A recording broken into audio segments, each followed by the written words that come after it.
Almanya'nın Wuppertal kentindeyiz. Her yıl olduğu gibi bu yılda 37. Miricana Govendi Kurdistan etkinliği bu kentte ve bu salonda start aldı. Bizler de Medya Haber TV olarak şu anda Almanya'nın Wuppertal kentindeyiz.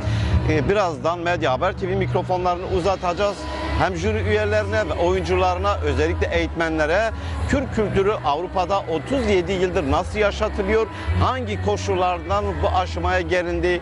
Bundan 37 yıl önce 1987 yılında Almanya'da küçücük bir grup, 6-7 kişilik bir grup ortak bir fikir oluşturdular ve Almanya'nın Frankfurt kentinde 1987 yılının ilkbaharında İlk Miricana Govendi Kurdistan'ın startını vermişlerdi. Üzerinden 37 yıl geçti. Bugün Almanya'nın Wuppertal kentindeyiz ve gelin hep beraber dinleyelim.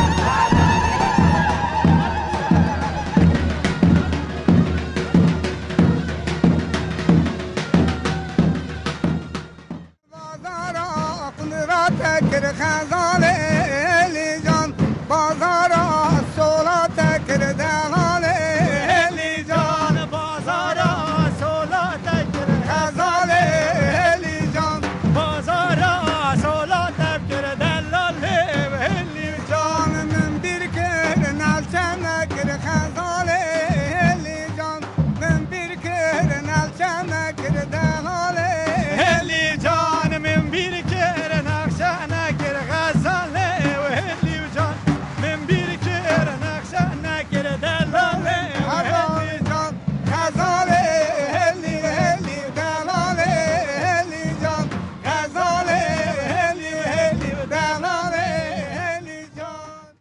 Bugün tam ne oluyor 37 yıldır bu mericanlar devam ediyor.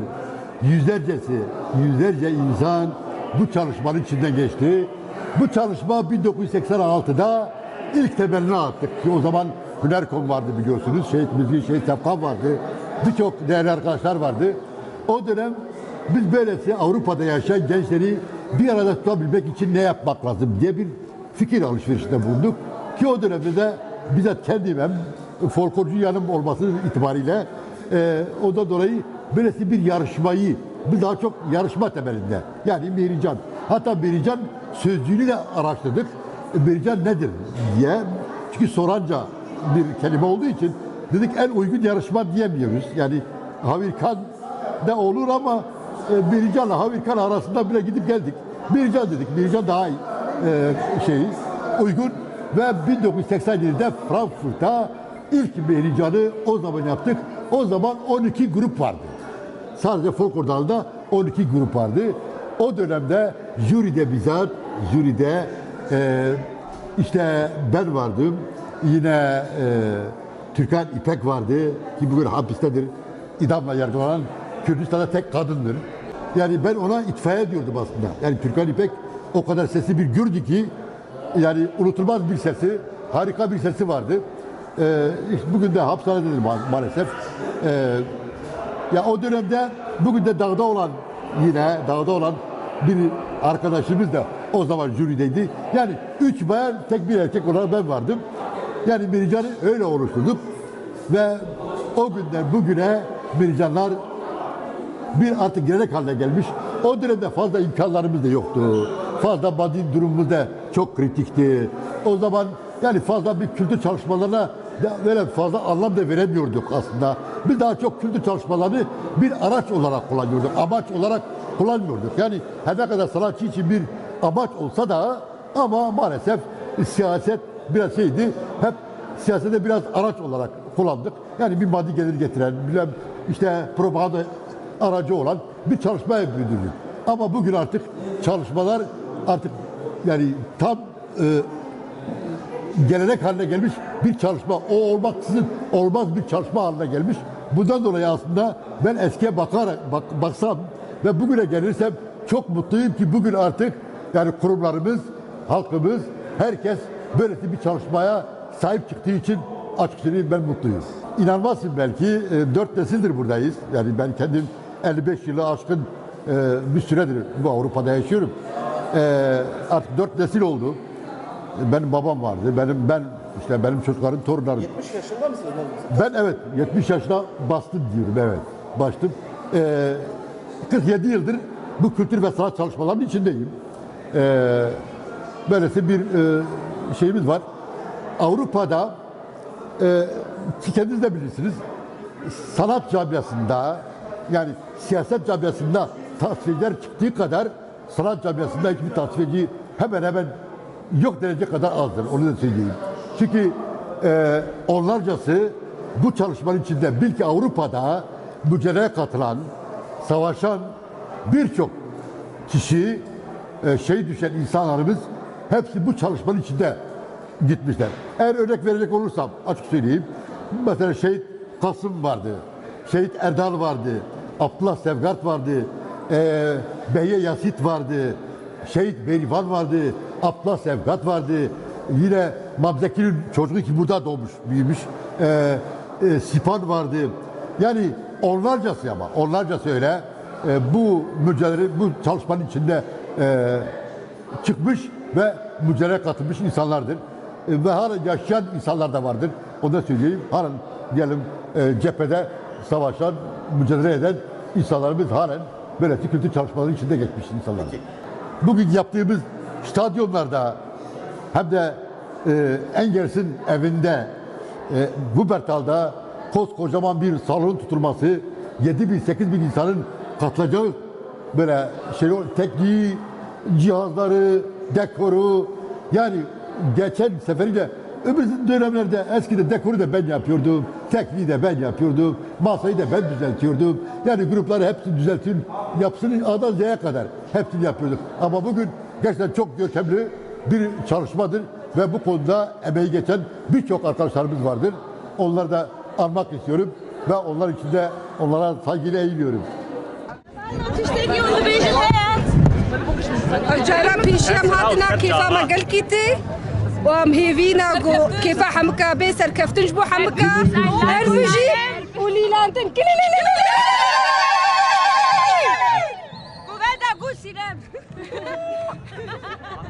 Heval, ben Avusturya'dan geliyorum. İsmim Özgür Taş. Jüride üye olarak yer alıyorum. Arkadaşlar bu göreve layık görmüşler. Bu anlamda hem bu işin organizasında yer alan arkadaşlara hem de uzun yıllardır emeği geçen hocalarıma teşekkürü bir borç olarak biliyorum. Biz Avusturya'dan geldik. Bir arkadaşım daha var benimle birlikte. Biraz sonra onu da herhalde alırsınız kayıtlara. Mihrican deyince aklıma var olmak geliyor. Yani bir toplumun üyesi olarak, bireyi olarak, Kürdistan'da yaşamış bir nefer olarak, kendi ülkesini terk edip Avrupa'ya gelmek zorunda kalmış bir çocuk olarak ve burada büyümüş bir kadın olarak da kendi rengimi, kendi kimliğimi, umutlarımı, arzularımı, acılarımı, hayallerimi, sevinçlerimi motive döküldüğü bir mekan olarak, bir alan olarak, bir özgürlük alanı olarak görüyorum. Ve şunu çok iyi biliyorum, bugüne gelişte bedel ödemiş birçok yoldaşın, birçok çalışanın, Hozan Mizginlerden, Hozan Serhatlardan tutalım Delila yoldaşlara kadar yine buranın bağrından çıkmış, kendi ülkesine giderek canıyla, kanıyla, emeğiyle bu işin içerisinde kendisini bulmuş, bize örnek olmuş yoldaşlarımı düşünüyorum. Yani burayı sadece bir sahne, bir yansıma olarak ele almıyorum. Bir yaşam olarak, bir duruş olarak, bir kimlik temsiliyeti olarak ele alıyorum. O yüzden de benim için çok kıymetli. Ben 25 yıl önce bu çalışmalarla iç içe geçtim. Benim için büyük bir şanstı. Arkadaşların vasıtasıyla geldim. Daha önce bu kamplara katılmış. İlk olarak Stuttgart'ta bir kampa katıldım. Hocalarla orada tanışma fırsatı buldum. Daha öncesinde çocukluk döneminde Türkiye'de okullarının ya da Türkiye'deki sosyal merkezlerin hizmetinde yer alan eğitimler aldım.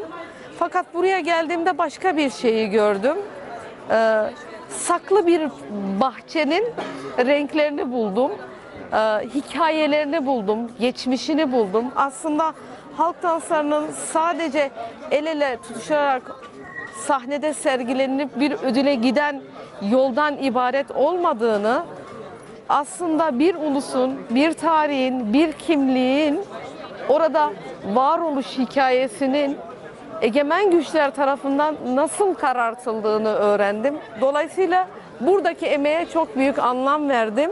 Kendi eğitimini, kendi geçmişini bırakmak zorunda kalıp Avrupa'ya sürgüne geldiği halde burada bu işle uğraşıp kanla, tırnakla, emekle kaybolanı bulma mücadelesi veren hocalarımızın motivasyonu beni bu işe daha fazla sarılmaya teşvik etti. Önemliydi.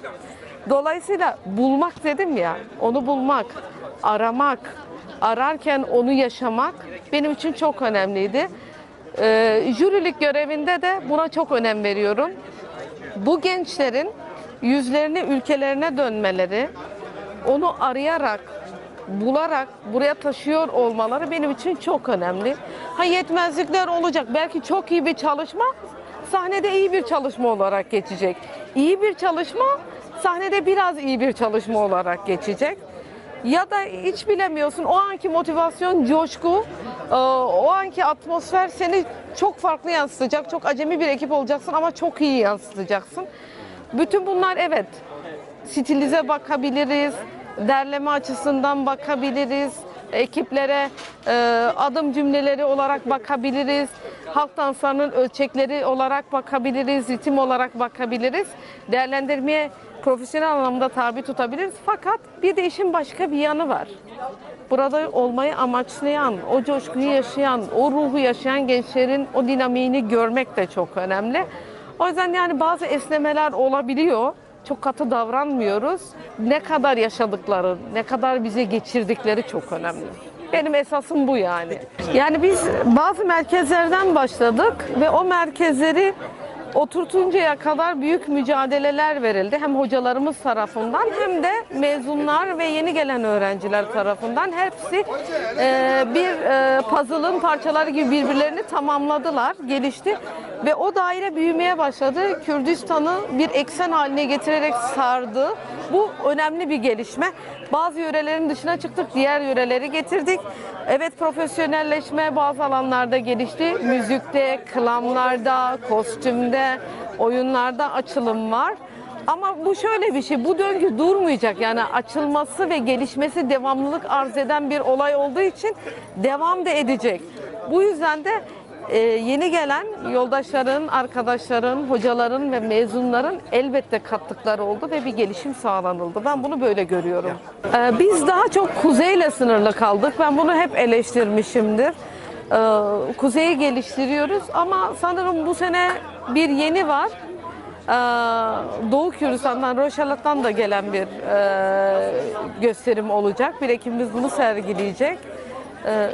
Fakat şöyle bir şey, biz kuzeyde de dediğim gibi o ekseni genişletirken zaten çok yol kat ettik. Çok yol kat ettik. Sanırım diğer parçalar için de böyle olacak. Uzun metrajlı bir koşu olacak ve yoğun bir emek gerektirecek. Mesela bunun içinde mesela biraz sonra Cano'yu ben yanıma alayım. Cano gibi arkadaşların, Rojava'dan geliyor kendisinin. Ya da bizim içimizde uzun yıllar emek veren Mustafa Hoca var. Dönem dönem Rojava'ya da gitti. Bu arkadaşların işte bu renklerin görünür kılınmasına bizim de olanak ve fırsat tanımamız gerekiyor diye düşünüyorum.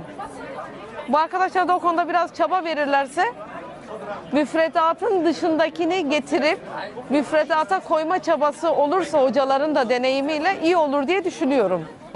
ناویم جانوی از اوستریای هاتم جباجاری سازبورگی بخواه از جوالات جی روجاوی کردستانی من دخوازم اینه که لسر خباتی ملور با اخفم براستی خباتی مهرجانی گووندی یا جی کامپ گووندی یعنی میشین ها بیشن لروجاوا مگلک دست به کار گووندی ولو کرن لوک جوشا گولور خوشبونا گولور توا گامنل ولاتن جی جوشا کی گلکی مزند دمه و کار کی جبو و درا پر خوش دمه براستی وقت خباتی گووندی از باور دکم جی از استم بیجم جی خباتی گووندی لاشه مد وکی شتکی پیروز ده یعنی جبو گام تبلی ویتر افن براستی گلک حوالی ابزی سال بویه 2 سال من استولی کاپا گووندی یا اروپا یدبم او زحمتی نوی نوکی روجاوانم روجاوان پر زحمتی دکشاندن حتی گو مکامپ گووندی دا آواکرین لویدرا زحمتی اوقاتنن لی خوشبونه ویجی هنو تواولو وكم زانين هال أستراليا يجي خد نافا كوميجي دكرم ما مستيا دكوماجي دكم نهاد سبيد كم جو از بخواتي درزي عرباني درزي رتم ودرزي جوفندي بدموا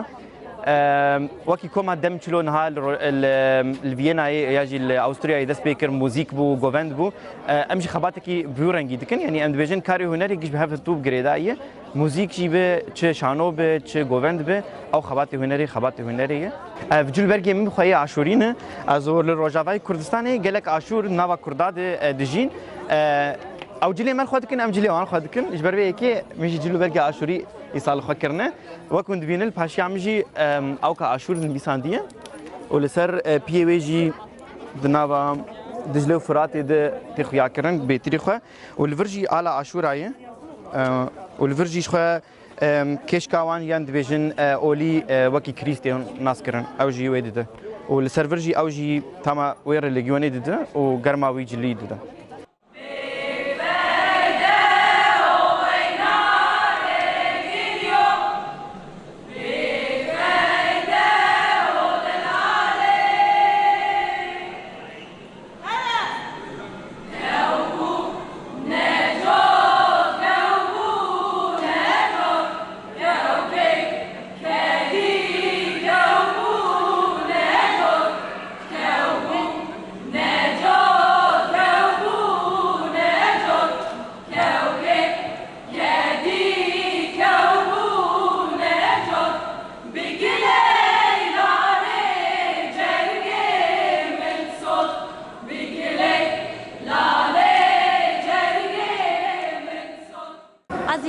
از 29 سالی ما از شتوتگارت ما کما جیان شتوتگارتیا از هرما شرناخ ما و سال امی تفلی به هرما دربن به 3 سال به تفلی میری جانی دربن کما ما بله کما ما لورا اما دکاریت کن امی چند دقیقی امی درب کن سرسانه و امی میری جانا خوشی امی بیروز بگن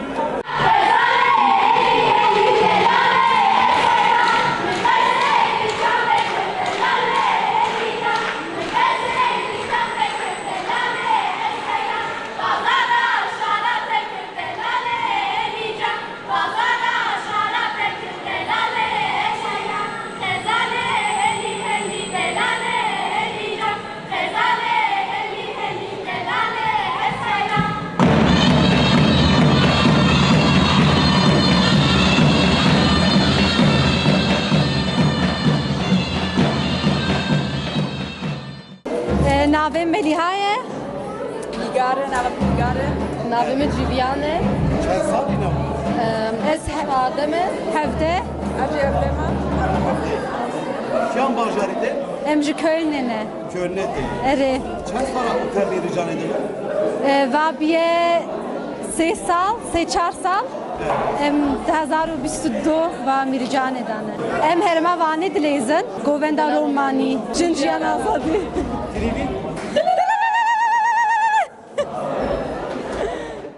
Ben Mamosta Veliye Boti.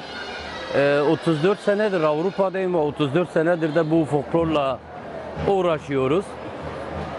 Folklorumuz biraz Avrupa'ya geldiğimizde çok cılız sazlarla, çok eski elbiseler, hiçbir yörenin bir yörene benzemeyen ve yörelerin birbirinden ayrıtmaması gözledik.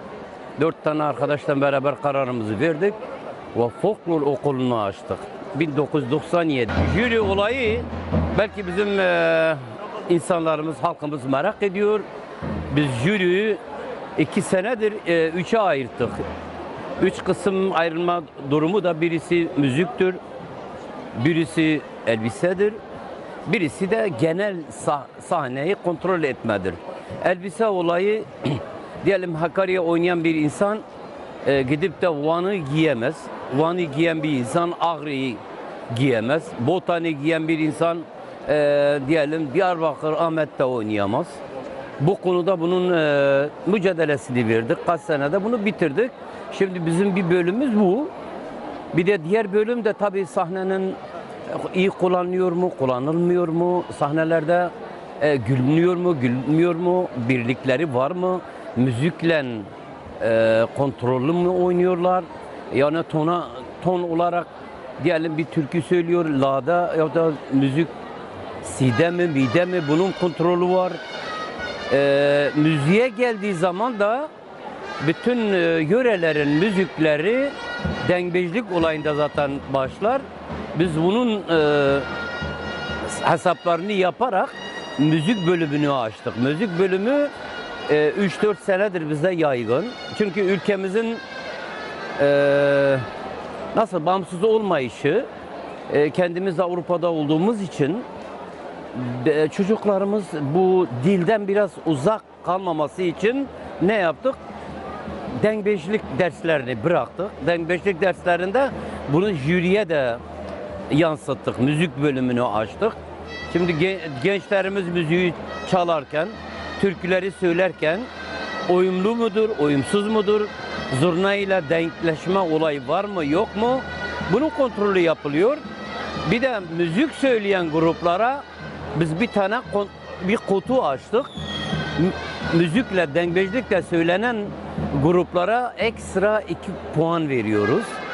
Teşvik etmek için, kültürümüzü zenginleştirmek için bunu yapıyoruz.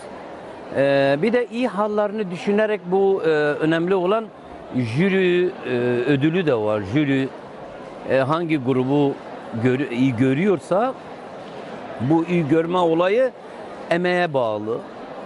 Gitmiş, ülkeyi gezmiş, derlemiş, getirmiş ve sahnelemiş. Bundan sonra da bizim okulda bunun provalarını yapacak gruplar mıdır, şahsiyetler midir olabilir. Bunun jüri şeyleri veriyoruz. Bir de centilmenlik şeyi var. Bizim pokerlerimizde centilmenlik pokeri var. Onu da buraya gelip de bütün imkanlarını kullanarak hiç yani böyle arkadaşlarla uyumlu çalışan, ne bileyim bu salondaki disipline karşı gelmeyen, disiplini koruyan şeylerde de biz bunun centilmenlik ödülünü veriyoruz. Bunlar da hep jüri üyeleri bu sene 13 kişi. Niye 13 kişi? Biz eskiden 7 tane hoca var, en büyük hocalar bu okulu kuran. Biz şimdi onlara eğitim veriyoruz. Jürilik nasıl yapılır? Jürinin özellikleri nelerdir? Bunu eğitiyoruz ve bunu pratikte de bugün kendi yeni öğrencilerimizi de oturttuk. En az 8 tane yeni öğrencimiz mezun olanları oturttuk. Bunun da gelecekteki mihricanları kendi başlarına yapabilecek insanlar olası olsun. Yani bu sene de biraz çok grup katıldı. Grupların sayısının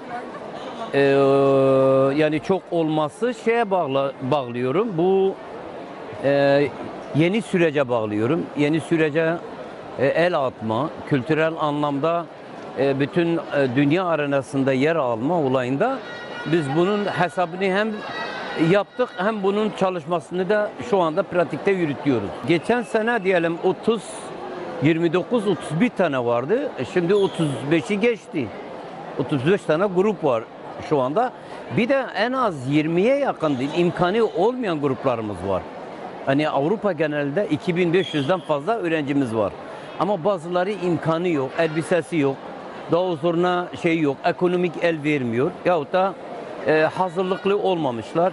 Yahut da gelir gelmez 2 tane demiş ben hastayım. Diğerleri de gelmek istememiş. Böyle 15-20 tane ekibimiz de katılmamış yani. Bunun çünkü biz bölgeleri kontrol ediyoruz.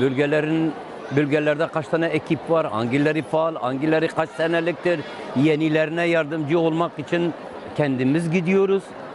Böyle durumlarda bunu pratikte yapıyoruz. Gayemiz Kürt çocuklarını sokaklardan koparıp kendi kültürüyle tanışmaktır.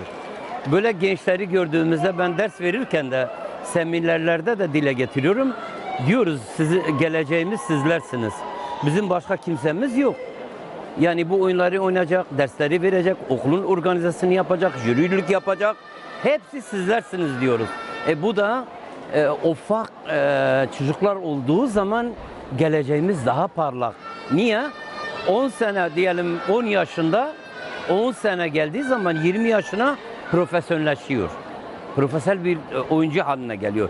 Hem ders verebiliyor, hem organize edebiliyor, hem de kendisi oynuyor.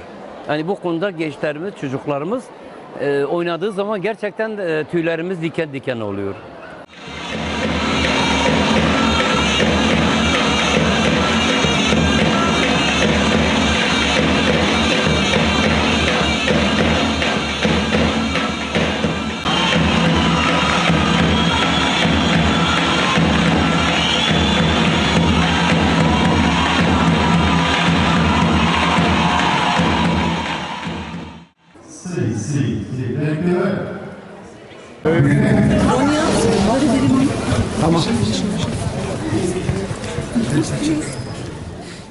Ben ismim Gozel.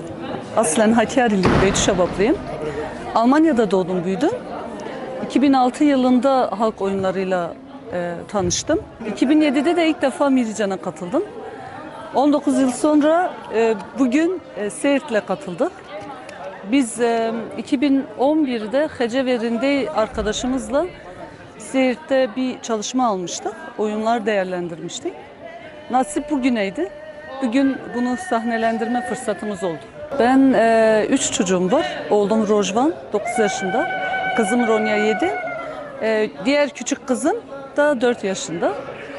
Bizim 2 arkadaşımız daha var ekipte anne olan. Onların da 2'şer tane çocuğu var. Biz çalışmalarımızı genelde hep ortaklaşa bütün çoluk çocukları toplayarak, genelde kekimiz, şekerimiz, maksat çocukları da rahat tutalım diye. Öyle alıyoruz pazar günleri çalışmamızı. Onun dışında da genç kızlarımız da tabii var. Yani yaş 20'den 40'a kadar çıkıyor. Bizim bir tane kurumumuz var, Kultur Hamburg adına. Orada hem dil kursu veriyoruz, halk oyunlar dersi veriyoruz. Onun dışında müzik dersleri de veriyoruz. Çocuklarımız onlardan da faydalanabiliyor. Yani ben şunu söyleyebilirim ki Govend inanılmaz bir kere insanlık kattı bana. Birçok insanları tanıdım. Şu an hayatımdan asla vazgeçemeyeceğim insanları tanıdım. Bir de onlarla beraber kültürümüzü yaşamak, tanımak, her yıl geçtikçe başka bir perspektifte bakmak. Başlarda beni sadece oyunlar ilgilendirirdi. Sonrasında işte bu oyunların müziği olduğu, şarkılarının olduğu, kıyafetleri olsun, adetleri olsun, yemekleri olsun. Çünkü folklor aslında sadece oyun değil, birçok şeyi kapsıyor. Tabii ki biz bunu sanırım bir ömür boyu sürdüreceğiz. Hocalarımızdan da görüyoruz. Hepsi olmuş 60-70 yaşında bırakmıyorlar folkloru. Demek ki ben de daha bırakamayacağım. 20 yıldır ben de varım. Biz kolektif bir çalışma alıyoruz. Bizim Hamburg adına birçok hoca diyelim, eğitmen diyelim. Birçok arkadaşımız var ve biz sürekli fikir alışverişinin içindeyiz. Evet, ben bu ekibe oyunları gösterdim ama ekiple beraber 3 tane daha eğitmen vardı. Onlarla beraber geçişlerimizi yaptık. Nasıl sahnemizi alabiliriz? O anlamda ortak bir çalışma alıyoruz biz ve hepimizin bir sorumluluğu oluyor. Onun dışında eğitmen yani eğitmenlik, daha doğrusu ekip hazırlamayan eğitmenlerimiz de bu sefer organizasyonla çalışıyorlar. İşte oteller olsun, gel git olsun, arabalar olsun, onlarla ilgileniyor. Yani bizim bir hocamız hiçbir zaman yok Hamburg'da. Biz her zaman beraber çalışıyoruz. İnsanın galiba en çok zor olan şey benimsemesi bence. İnsan benimsedikten sonra zaten bir şekilde sen hayatına katıyorsun. Her şekilde buluyorsun. Yani benim çocuklarım şu an beni bu halde görüyorsa kıyafetin üstümde gördükleri an biliyorlar. Annenin bir gösterisi var. Ya da izlediklerinde ya da melodileri sürekli, mesela bir oyunun melodisini yapsak okula mı götürüyorum? Bir bakıyorum arkada 4 yaşındaki çocuğum genim o diye parçayı söylüyor. Yani onları da tabii etkiliyor. Onun dışında Tabii ya, yani yaş ilerledikçe figürleri yapmak zorlaşıyor biraz. Nefes kesiliyor.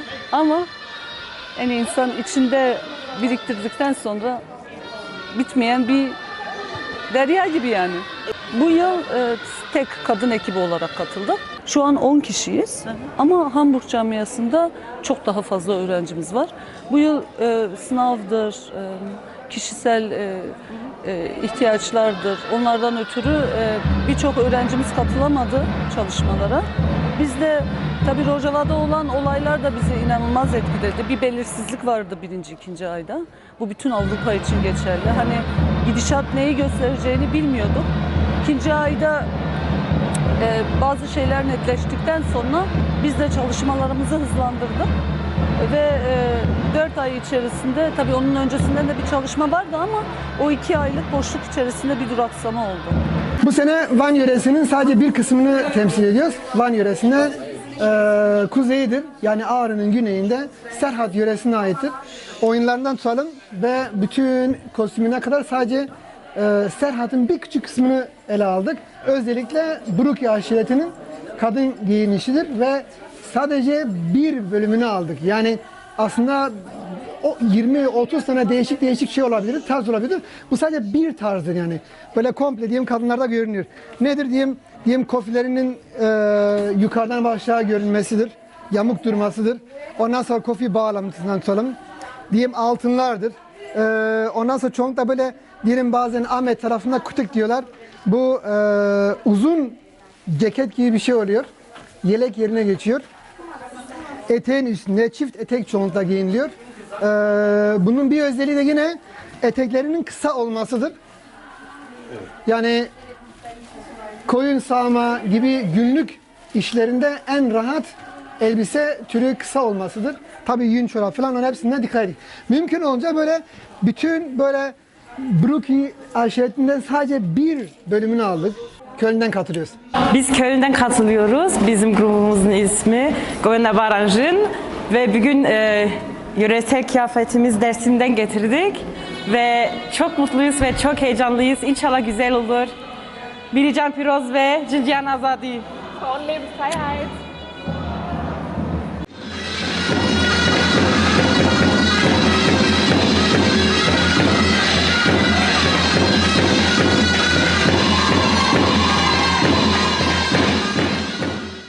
Adım Hasan Bingöl, Muşluyum. Aslen Muşluyum. Yaklaşık 10 yıldır Almanya'dayım. Bu yıl Bingöl yöresini çalıştırıyorum. Muş Herzan bölgesini çalıştırıyorum. Bu yıl, geçen yıl ekip Bingöl yöresiyle birinci oldu. Bu yılda ilk defa Muş yöresini Herzan oynayacaklar. Yörenin kendi kostümleri, bizzat kendimiz oradan getirdik kostümleri. Kostümlerin motifleri, kumaşları kesinlikle Muş'a aittir. Motiflerindeki zaten ekip başının üstündeki motifleri de bizzat diğer kostümlere de entegre yaptık. Yörenin kendi oyunları, kendi müzikleri, kendi şarkıları. Grubumuzun ismi Govendar. Govendar yaklaşık 12 yıldır Mircan'a katılıyor. Benim bu yıl ilk senem olacak Muş yöresi olarak. Wuppertal'dan katılıyoruz. Bu kadar güzel bir organizasyonu yaptıkları için kendilerine çok teşekkür ediyorum. Çok güzel bir organizasyon. İnşallah bunun her zaman devamı katlana katlana gelir.